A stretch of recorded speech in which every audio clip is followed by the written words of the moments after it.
Čau lidi, tady Janko, možná mě znáte z YouTube a právě se nacházíme na letišti v Praze, kde letíme do Turecka na transplantaci vlasů. Tohle už je moje druhé kolo, už to jednou zažil, takže se toho vůbec nebojím a ve stresu nejsem, ale tentokrát vás vezmu s sebou a všechno vám ukážu.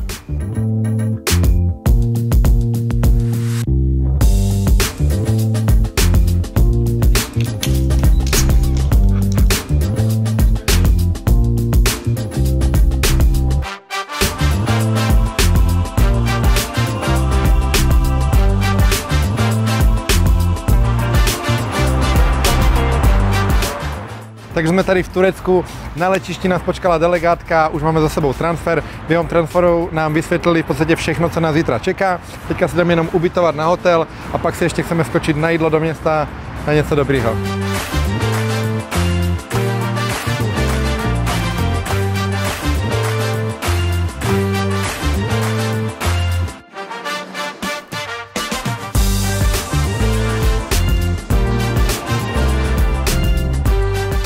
Takže už máme po jídle, chystáme se v podstatě už jenom na zítřejší zákrok, takže potřebujeme brzo spát, protože zítra brzo ráno si dáme pořádnou snídaní, protože pak ten zákrok bude trvat další dobu, budou nabrat krev, tak nám když tak naklesne cukr.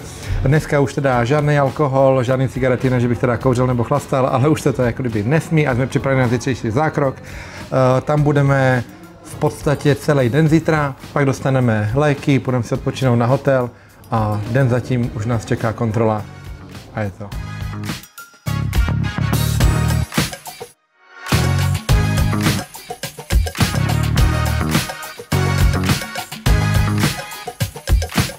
Takže teďka se nacházíme před klinikou, čeká nás nejdřív kontrola a pak samotný zákrok a jdeme na to.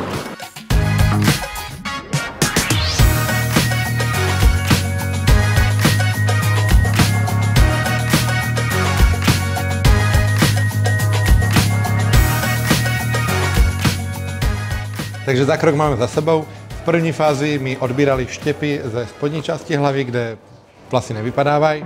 Pak jsme si dali oběd, pauzu a v druhé fázi mě sázeli právě na ty místa, kde jsem to nejvíc potřeboval.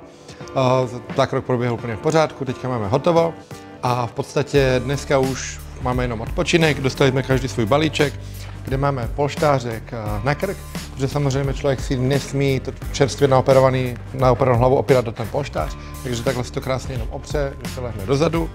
Dále tady máme klobouk, kdyby náhodou pršelo, nebo něco, ať ochráníme tu hlavu. A dále tady máme léky všechny, které potřebujeme a suplementaci na růst vlasů. A zítra se tady uvidíme zpátky na kontrole.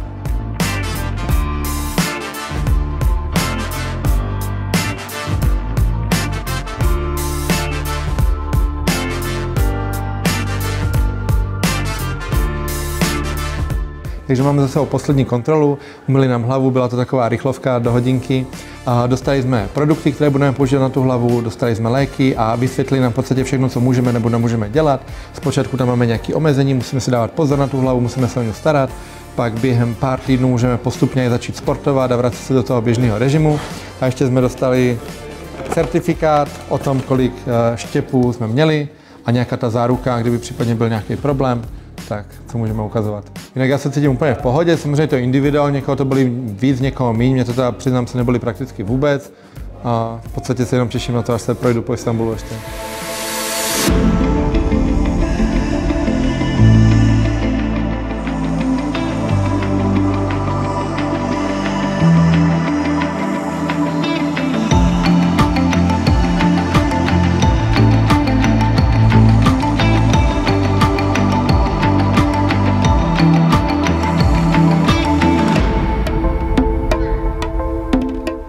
Jdem domů! Bylo dobře, ale už stačilo.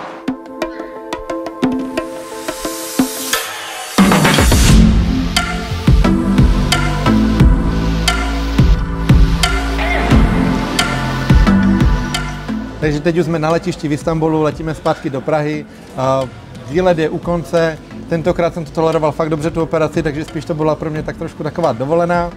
A jestli vás zajímá víc, tak určitě sledujte ten profil, protože za několik měsíců ještě ukážeme, jak to dopadlo a uděláme nějaké otázky, odpovědi ohledně celé tyhle operace. Zatím se mějte. Čau.